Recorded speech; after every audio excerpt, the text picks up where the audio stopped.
नमस्कार, मैं हूं मनोज मनु। आप देख रहे हैं समझिए.com। नेपाल में आई भीषण बाढ़ ने एक बार फिर हिमालय के उस खतरे की तरफ ध्यान खींच लिया है जिसे वैज्ञानिक लंबे समय से चेतावनी दे रहे थे। ऊंचे पहाड़ों पर जमी बर्फ, उससे बनती झीलें और उन झीलों के अचानक फटने से नीचे की तरफ आने वाला पानी कुछ ही समय में तबाही का रूप ले सकता है। नेपाल में हाल की बाढ़ ने बड़े पैमाने पर जान माल का नुकसान किया है, लेकिन इस त्रासदी के बीच एक ऐसा बड़ा सवाल भारत के सामने भी खड़ा है कि क्या हिमालय के भारतीय हिस्से में भी ऐसी तबाही हो सकती है? क्या हमारे पहाड़ों में भी ऐसी झीलें मौजूद हैं जो अचानक फट सकती हैं? क्या सिर्फ बड़ी झीलें ही खतरनाक हैं या छोटी झील भी हजारों लोगों की जिंदगी को खतरे में डाल सकती है? आज समझिए.com में बात सिर्फ ग्लेशियर पिघलने की नहीं होगी, बल्कि ग्लेशियर झील कैसे बनती है, वो कैसे खतरनाक बन जाती है और कैसे वो मानव सभ्यता का नाश करती है, विस्तार से आपको समझाने की कोशिश करता हूं। बने रहिए समझिए.com के साथ। यूं गया और यूं आया।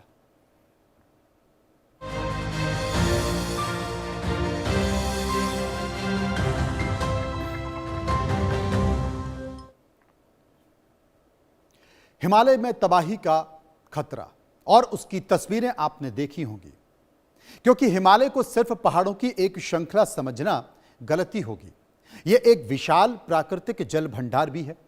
हिमालय में 15,000 से ज्यादा ग्लेशियर मौजूद हैं और इन ग्लेशियरों से निकलने वाला पानी सिंधु, गंगा और ब्रह्मपुत्र जैसी विशाल नदियों की प्रणाली के लिए बेहद महत्वपूर्ण है। लेकिन यहां एक जरूरी फर्क समझना होगा। हर ग्लेशियर एक जैसा नहीं है। किसी ग्लेशियर का आकार बड़ा है, लेकिन उसके आसपास जोखिम कम हो सकता है, जबकि कोई छोटा सा ग्लेशियर ऐसी स्थिति में हो सकता है जहां पर उसके सामने या ऊपर पानी जमा हो रहा है और उसके टूटने की स्थिति में नीचे बसे इलाकों पर खतरा ज्यादा हो।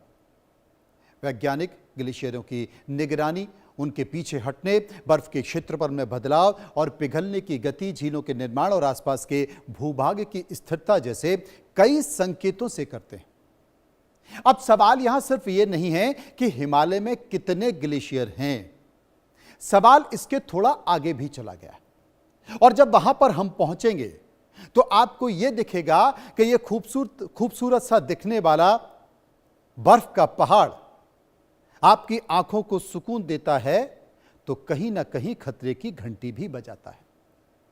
ग्लेशियर को अगर पहाड़ों पर जमी बर्फ का विशाल ढेर समझेंगे तो यह पूरी तस्वीर समझ नहीं आएगी। ग्लेशियर वास्तव में हजारों वर्षों से जमा एक ऐसा गतिशील भंडार है जो धीरे धीरे नीचे खिसकता है और गर्म मौसम में इसका पिघला पानी नदियों तक पहुंचता है। हालांकि नदियों का पूरा पानी ग्लेशियरों से नहीं आता है। बारिश, बर्फबारी, भूजल और अन्य स्रोत भी इसमें महत्वपूर्ण होते हैं। समस्या तब शुरू होती है जब तापमान बढ़ने से ग्लेशियर का द्रव्यमान संतुलन बिगड़ने लगता है। यानी कि जितनी बर्फ जमा हो रही है उससे ज्यादा बर्फ पिघल रही है।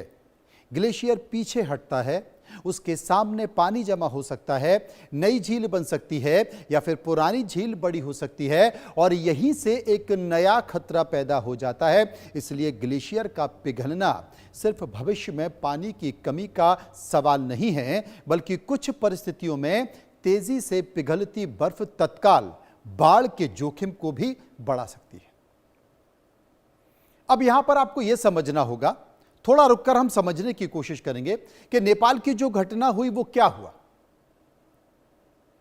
शुरू में यह कहा गया कि भूकंप आया, 4.4 की तीव्रता का भूकंप आया, किसी ने कहा 5.5 की तीव्रता का भूकंप आया, लेकिन भूकंप तो आया ही नहीं था। हुआ क्या? ग्लेशियर का एक हिस्सा टूटा और टूटने के बाद वो एक झील में गिरा और वो झील में गिरने के बाद झील के उस मुहाने पर आकर टिक गया जहां से पानी नीचे जाता था। ये जो झरने और झील आप दिखाई देते हैं ना, वो इसी ग्लेशियर से थोड़ा थोड़ा कलकल करता हुआ पानी बहता है जिसे तमाम पर्यटक देखने पहुंचते हैं। ये वही झीलें, ये वही झरने हैं। और वहां से झरना, जब झरने से जो पानी निकलता था, ग्लेशियर का टुकड़ा उस झील के किनारे पर आकर टिक गया और झील में पानी बढ़ता चला गया। और धीरे धीरे वो इतना पानी बढ़ गया कि उस पानी के दबाव से वो जो ग्लेशियर का टुकड़ा जिसने झील को रोक दिया था, उस पर दबाव पड़ा, वहां से वो टूटा। और उसके बाद टूटा, और टूटने के बाद वो इतने वेग के साथ नीचे गया कि वो अपने साथ पहाड़, पत्थर और इसके साथ साथ बड़े बड़े पेड़ लेता हुआ स्पीड से ऊपर से नीचे गया। और जब ऊपर से नीचे कोई चीज जाती है, वो भी पानी अगर अपने पूरे वेग के साथ जाए, तो आप समझिए कि उसकी रफ्तार कितनी होगी। 20 लाख गैलन टन पानी उसमें था और उसके बाद उसने तबाही मचा दी। इसलिए कहा जाता है कि जब ग्लेशियर पीछे हटता है तो उसके आसपास, उसके सामने जो पिघले पानी का जवाब है, वो एक बड़ा सवाल बन जाता है। कई बार तो ग्लेशियर की जो सतह है वो बड़ी खराब होती है।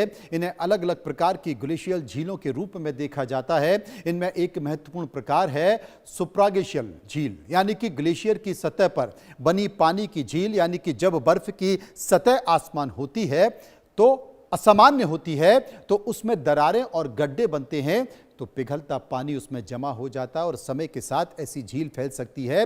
और नेपाल में भी यही हुआ जिसके मैंने जिक्र किया।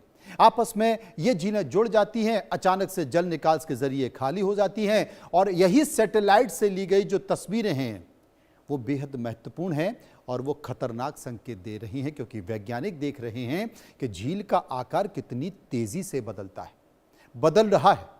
उसकी स्थिति क्या है, उसके नीचे या आसपास पानी से निकलने का कोई रास्ता बन रहा है या नहीं। यानी कि झील का बदलता आकार खुद एक चेतावनी का संकेत दे सकता है। और यहीं पर गलती हुई। चीन को सब कुछ पता था, लेकिन चीन ने नहीं बताया, चीन ने नेपाल को नहीं बताया, चीन ने भारत को नहीं बताया। अगर वो बता देता तो शायद उस इलाके को खाली करा लिया जाता और बहुत सारी जिंदगियां बच जाती। अब आते हैं उस शब्द पर जो हिमालयी बाढ़ के संदर्भ में सबसे ज्यादा महत्वपूर्ण है, ग्लोफ, यानी कि हिमनद झील के फटने से आने वाली बाढ़। सरल भाषा में अगर समझें, जब ग्लेशियल झील को रोकने वाला प्राकृतिक बांध, इसे प्रकृति बनाती है, इसे इंसान नहीं बनाता, वो बांध, प्राकृतिक बांध जब अचानक से टूटता है तो झील में जमा एक पानी एक साथ नीचे आता है। ये प्राकृतिक बांध मिट्टी, पत्थर और बर्फ से बना मोरेन हो सकता है, या फिर झील किसी ग्लेशियर से जुड़ी संरचना के पीछे बनी हो सकती है। खतरा इसलिए ज्यादा होता है क्योंकि पानी सिर्फ बहता नहीं है, वो ऊंचाई से नीचे की ओर बहुत तेजी से आता है और रास्ते में मिट्टी, चट्टान, बर्फ और पेड़ पौधे भी अपने साथ लेकर आ सकता है। यानी शुरुआत में जो बाढ़ पानी लगती है वो कुछ दूरी के बाद मलबा प्रवाह जैसी बेहद विनाशकारी स्थिति ले सकती है। मैं इसलिए कह रहा हूं कि एक झील टूटी थी, केदारनाथ में ही कुछ ऐसा हुआ, नेपाल में भी कुछ ऐसा हुआ, और उसके बाद जब चाइना की तरफ से चेतावनी आई तो कल रात को भी, कल शाम को भी ऐसा ही हुआ। लेकिन ये 1, 2, 3 झील की बात कर रहा हूं। आपको जब मैं संख्या बताऊंगा तो आप हिल जाएंगे। इतनी ज्यादा झीलें हैं तिब्बत में और हिमालय में कि अगर उनमें से 10-15 झील भी एक साथ टूट गई तो आप कल्पना नहीं कर सकते वहां से निकला पानी दिल्ली एनसीआर में तबाही मचा सकता है। बात मैं बिहार या उत्तर प्रदेश की नहीं कर रहा हूं, उन नदियों की नहीं कर रहा हूं जो कोसी से होता हुआ, गंगा से होता हुआ पानी आ रहा है। हिमालय में, जिसमें हिमाचल और हिमाचल प्रदेश और उत्तराखंड जैसे राज्य भी हैं, आप कल्पना नहीं कर सकते, वो नक्शे से मिट जाएंगे। इतनी खतरनाक झीलें हिमालय में मौजूद है। अब सवाल यह है कि क्या यह खतरा सिर्फ फिलहाल बाढ़ तक सीमित है या फिर इसके पीछे जलवायु परिवर्तन की एक बड़ी कहानी। हिमालयी ग्लेशियर पर तापमान बढ़ने का जो सीधा असर है वो पड़ रहा है, लेकिन यहां एक जरूरी बात को समझने की कोशिश करनी होगी। हर ग्लेशियर एक गति से नहीं पिघलता है। ऊंचाई, बर्फबारी, धूल, ग्लेशियर की संरचना और स्थानीय मौसम जैसे कई प्रकार की उसकी प्रतिक्रियाएं तय करते हैं। फिर भी लंबे समय में ग्लोबल वार्मिंग का असर ग्लेशियर के द्रव्यमान में कमी के रूप में देखा जाता है। प्री इंडस्ट्रियल स्तर की जो तुलना है, उस तुलना में वैश्विक तापमान में बढ़ोतरी और पेरिस समझौते के तहत ग्लोबल वार्मिंग को सीमित करने की कोशिशें इसी संदर्भ में महत्वपूर्ण बताई जाती हैं। अगर ग्लोबल वार्मिंग जारी रहती है तो कई छोटे ग्लेशियर भविष्य में अपना अस्तित्व खो सकते हैं और बड़े ग्लेशियर भी लगातार पीछे हट रहे हैं। लेकिन विरोधाभास प्रकृति का देखिए क्या स्थिति हो गई। लेकिन विरोधाभास यह है कि ग्लेशियर पिघलने के शुरुआती दौरे में कुछ जगहों पर पानी की उपलब्धता बढ़ जाती है, जबकि लंबे समय में बर्फ का भंडार कम होने के कारण सूखे मौसम में पानी की सुरक्षा का दबाव बढ़ जाता है। वैज्ञानिकों का जो अध्ययन है, उस अध्ययन में हिमालय क्षेत्र में, अगर संपूर्ण हिमालय को ले लिया जाए, जिसमें थोड़ा तिब्बत का भाग भी ले लिया जाए, तो 30,000 से ज्यादा ग्लेशियल झीलों की पहचान हुई है। 30,000 से ज्यादा। यह झीलें देखने में बहुत खूबसूरत हैं, लेकिन इनमें जमा पानी कई बार बड़े खतरे की वजह बन सकता है। सबसे चिंताजनक बात यह है कि इन हजारों झीलों में से 221 झीलें बेहद महत्वपूर्ण और बेहद संवेदनशील हैं। यानी कि इन झीलों में अगर प्राकृतिक बांध कमजोर हुआ, तेज बारिश हुई, भूस्खलन हुआ, ग्लेशियर का बड़ा हिस्सा टूटा, तो अचानक से भारी मात्रा में जो पानी नीचे की ओर आएगा वो तबाही मचा देगा। उसे कोई देश रोक नहीं सकता, उसे सिर्फ ईश्वरीय शक्ति रोक सकती है, इंसान तो नहीं रोक सकता। यह सबसे महत्वपूर्ण गलतफहमी है कि बड़ी झील मतलब बड़ा खतरा और छोटी झील मतलब छोटा खतरा। असल में ऐसा जरूरी नहीं है। मान लीजिए कि किसी झील में पानी की मात्रा बहुत ज्यादा नहीं, लेकिन झील के नीचे बेहद सकरी और खड़ी घाटी, और उस घाटी में सड़क, पुल, बिजली परियोजना या हाइड्रो पावर प्रोजेक्ट या आबादी मौजूद है, तो छोटी झील का अचानक फटना बहुत बड़ा नुकसान कर सकता है। दूसरी तरफ कोई बड़ी झील ऐसी जगह हो सकती है जहां उसके फटने पर पानी अपेक्षाकृत कम आबादी वाले इलाके में फैल जाए। इसलिए वैज्ञानिक सिर्फ झील का क्षेत्र नहीं देखते हैं, वो झील का आयतन, ऊंचाई, ढलान और प्राकृतिक बांध की मजबूती, संभावित ट्रिगर और डाउन स्ट्रीम एक्सपोजर के साथ देखते हैं। यानी कि खतरे का गणित कुछ ऐसा है कि कितना पानी है ये ज्यादा महत्वपूर्ण नहीं है, वो पानी कितनी तेजी से कहां आएगा, रास्ते में क्या क्या अपने साथ ले जाएगा, आप इसकी कल्पना नहीं कर सकते। आपको थोड़ा और रुकता हूं, थोड़ा रुक के समझाने की कोशिश करता हूं। आपने देखा होगा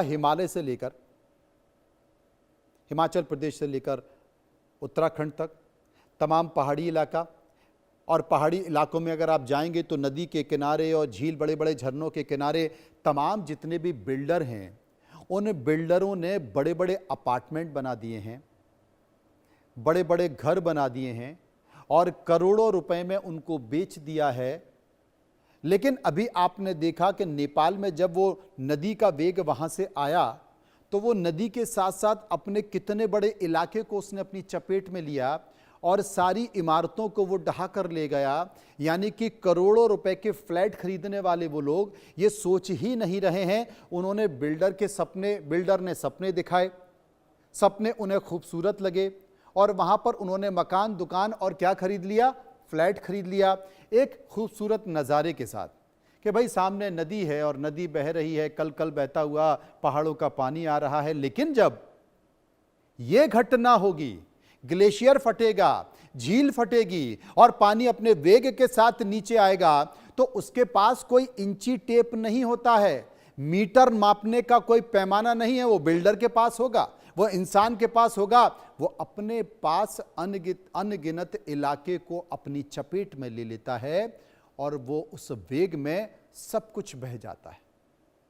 तो जनाब, मेरे कहने का मतलब है कि थोड़ा सोचकर पहाड़ों में जाइए, और वहां पर अगर आपको खूबसूरत घर खरीदना है तो थोड़ा नदी से दूर खरीदिए। मैं मना नहीं कर रहा हूं, वादियों के मजे लेने का, वादियों को देखने का, वादियों को महसूस करने का हक सभी को है, लेकिन थोड़ा सा नदी से दूर, खतरे से दूर। बिल्डर तो आपको नदी में ही उतार दे रहा है कि देखिए साहब इधर रोड है और पीछे जब आप बालकनी में पहुंचेंगे तो आपको नीचे पानी बहता हुआ दिखाई देगा। इसलिए क्योंकि ग्लेशियल जो है झीलें वो बहुत खतरनाक हैं और जब वो फटती हैं तो क्या होता है, इसके पीछे एक नहीं कई संभावित कारण होते हैं। इंसान उसको जान नहीं सकता, उसका अध्ययन नहीं कर सकता है। पहला कारण क्या है? एक तो भारी बारिश जो आजकल अचानक से बहुत ज्यादा हो रही है, वो पहाड़ों में भी हो रही है, शहरों में भी हो रही है, जिसके कारण क्या होता है, झील पर दबाव पड़ता है, प्राकृतिक बांध पर दबाव पड़ता है। दूसरा क्या है, भूस्खलन बहुत ज्यादा हो रहा है। अगर बड़ी मात्रा में चट्टान और मिट्टी झील में गिरती है तो उससे अचानक एक वेव पैदा होता है। तीसरा क्या है, बर्फ और चट्टान का झील में गिरना जो हो रहा है, ऐसा ही हुआ केदारनाथ में भी। 2013 की बात कर रहा हूं। इंसान सबक सीखा नहीं, विशेषकर ऊंचे और अस्थिर ग्लेशियल इलाके जो हैं वहां पर चौड़ा भूस्खलन, हिमस्खलन यानी कि ग्लेशियर का टुकड़ा झील में गिरता है तो पानी को उछाल सकता है और प्राकृतिक बांध को नुकसान पहुंचा सकता है। पांचवा, भूकंप का जो मोरेन बांध होता है जो प्राकृतिक तौर पर बनता है, प्रकृति ही उसे बनाती है, वो कमजोर हो जाता है। इसमें कोई एक कारण अकेला काम नहीं करता है या कई घटनाएं एक साथ हो सकती है और यही वजह है कि किसी झील को सुरक्षित घोषित करना आसान नहीं है, क्योंकि खतरा सिर्फ झील के पानी में नहीं है, उस पूरे पहाड़ी सिस्टम में छुपा हुआ है जिसे इंसान अभी तक जान नहीं पाया है। वो वहां की हवा, वहां की बर्फ, वहां के पहाड़ और पहाड़ पर होने वाली हरियाली को महसूस कर सकता है, लेकिन उस खतरे को भांप नहीं सकता, क्योंकि तमाम ऐसे अध्ययन और ऐसी रिपोर्ट्स मौजूद हैं जिन रिपोर्ट को अभी तक सार्वजनिक किया ही नहीं गया है। अब इस खतरे का सबसे अहम हिस्सा मैं आपको बता देता हूं, जिसे कहते हैं ग्लोफ। ग्लोफ में समस्या सिर्फ पानी की मात्रा नहीं होती है, पानी कितनी तेजी और कितनी ऊर्जा के नीचे आता है ये ज्यादा महत्वपूर्ण है।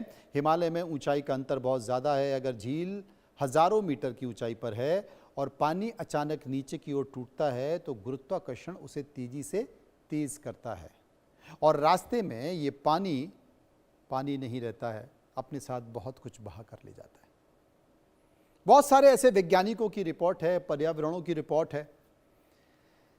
उन रिपोर्ट में हिमाचल प्रदेश और उत्तराखंड के बारे में जिन बातों का जिक्र किया गया है, जिस खतरे के बारे में जिक्र किया गया है, क्योंकि अंधाधुंध निर्माण कार्य वहां पर हो रहे हैं, पानी पर नदियों के किनारे हाइड्रो पावर प्रोजेक्ट बनाए जा रहे हैं, टनल्स बनाई जा रही हैं, पहाड़ों में छेद करके टनल्स बनाई जा रही हैं, जिसके कारण, क्योंकि पहाड़ बहुत कमज़ोर होता है, पहाड़ कभी मजबूत नहीं होता, इसलिए आपने देखा होगा जब आप पहाड़ों में जाते हैं तो अचानक से आप देखते हैं कि चट्टान का और पहाड़ का एक सिरा गिरा और वहाँ पर पूरा रास्ता बंद हो गया, किसी गाड़ी पर गया तो बड़ी दुर्घटना हो गई।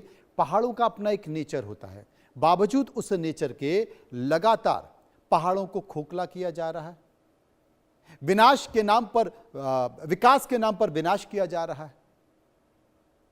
इसकी जरूरत नहीं है। पहाड़ प्राकृतिक होते हैं, वो इलाका प्राकृतिक है, लेकिन उस इलाके को प्राकृतिक नहीं बल्कि शहर बनाने की कोशिश की जा रही है। और ये जो विकास है, ये विकास किसी दिन बड़े विनाश में बदलेगा। मैं आपको डराना नहीं चाहता, मैं आपको भयभीत नहीं करना चाहता, लेकिन मैं आपको ये जरूर बताना चाहता हूं कि हिमाचल प्रदेश और उत्तराखंड को लेकर जो रिपोर्ट हैं, जिन रिपोर्टों पर सरकारों ने कोई काम नहीं किया है, जिन्हें सरकार समझना नहीं चाहती, गंभीरता से लेना नहीं चाहती, वो रिपोर्ट अगर आप पढ़ेंगे तो आपके पैरों के नीचे से जमीन निकल जाएगी। मैं ये नहीं बताना चाहता कि उसकी समय सीमा क्या है, मैं आपको डराना नहीं चाहता, लेकिन मैं आपको इतना बताना चाहता हूं कि जब प्रकृति का वो रौद्र रूप निकल कर आएगा, और वो आएगा, उसे दुनिया की कोई ताकत नहीं रोक सकती है, तो हिमाचल प्रदेश और उत्तराखंड में जो होगा उसकी कल्पना देश नहीं बल्कि पूरा विश्व नहीं कर पाएगा, क्योंकि यह प्रकृति है। और यही सबसे महत्वपूर्ण है कि हमें प्रकृति का सम्मान करना चाहिए, पहाड़ों का सम्मान करना चाहिए, नेचर का सम्मान करना चाहिए। और ये जो अंधाधुंध विकास है, उस विकास में थोड़ा संभल कर, रुक कर ठहरना चाहिए। नदियों की ऊंचाई, तेज प्रवाह के कारण यहां पर इतनी संख्या में हाइड्रो पावर परियोजनाएं लगा दी गई हैं, स्थापित कर दी गई हैं, बड़ी बड़ी परियोजना लगा दी गई हैं, लेकिन बुनियादी ढांचे के लिए जो ग्लोफ के जोखिम हैं उसके संदर्भ में नई चुनौती पैदा हो गई है, कोई किसी की बात ही नहीं कर रहा। तमाम कई परियोजनाओं की जो अपस्ट्रीम है, उन अपस्ट्रीम में अचानक से फ्लड वेव आती है और उसका असर डैम और इंटेक स्ट्रक्चर, टनल या तमाम पावर हाउस, पुल और ट्रांसमिशन इंफ्रास्ट्रक्चर तक पहुंच जाता है। कोई ध्यान देने को तैयार नहीं। तिब्बत में चीन ने जो किया है उसकी कल्पना आप नहीं कर सकते। चीन लगातार तिब्बत में छेड़छाड़ कर रहा है, वहां पर उसने इतने सारे प्रोजेक्ट लगा दिए हैं, लगातार प्रोजेक्ट लगा रहा है पानी की योजना के लिए, बिजली की योजना के लिए, आप कल्पना नहीं कर सकते। तो तिब्बत और हिमालय में जो कुछ घट रहा है उसका एक बड़ा कारण विकास की योजनाएं भी है। मैं ये नहीं कहता कि विकास नहीं करना चाहिए, विकास करना चाहिए, लेकिन विनाश की शर्त पर विकास नहीं होना चाहिए तब जब आपको पता है कि वहां पर क्या होगा। अगर वहां की खतरनाक झीलें हैं जिनकी संख्या 30,000 से ज्यादा हैं, भारत का जो हिमालय है उस हिमालय में 75, मेरे ख्याल से या तो 75 हैं या शायद 87 के आसपास झीलें हैं, वो इतनी खतरनाक स्तर पर हैं कि आप उनकी कल्पना नहीं कर सकते। एक झील जब टूटी तो केदारनाथ की घटना हुई, एक झील जब टूटी तो आपने देखा कि नेपाल में क्या हुआ। शायद 87 या 75 के आसपास झीलें हैं हिमालय में जो इतनी खतरनाक हैं, आप इनकी कल्पना ही नहीं कर सकते।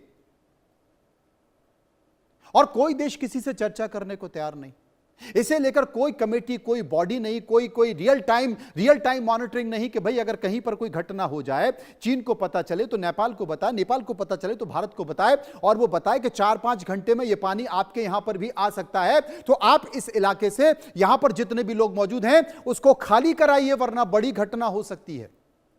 अगर चीन बता देता तो नेपाल में इतने लोगों की जान नहीं जाती, लेकिन उसने बताया नहीं, क्योंकि सबका ध्यान तो सैनिकों पे है ना। LOC, एक पैर इधर आपका तो क्यों आ गया, और एक पैर इधर आ गया तो आपका क्यों आ गया। सैटेलाइट के जरिए हर कोई अपनी सीमाओं पर नजर रख रहा है, लेकिन इन ग्लेशियरों पर नजर नहीं रख रहा है, इन झीलों पर नजर नहीं रख रहा है जो पूरी की पूरी मानव सभ्यता को उस इलाके की खत्म कर सकते हैं। मुझे लगता है कि हमें रुक कर, ठहर कर कम से कम इस बात पर गौर करने की जरूरत है, क्योंकि यह बेहद खतरनाक है। और अगर ये इस पर विचार नहीं हुआ तो मुझे लगता है कि शायद फिर ऐसा विकास और इस तरह की जो तमाम सरकारें प्रयास कर रही हैं, नई खोज हो रही हैं, वैज्ञानिक खोज हो रही है, वो किस तरह की, तो एक बड़ा विषय था, चिंता का विषय था, इसलिए इस विषय को मैं आपके सामने लेकर आया। फिलहाल इस विषय में इतना ही। तमाम लगातार और खबर समझिए.com में मैं लाता रहूँगा और आपको दिखाता रहूँगा। नमस्कार।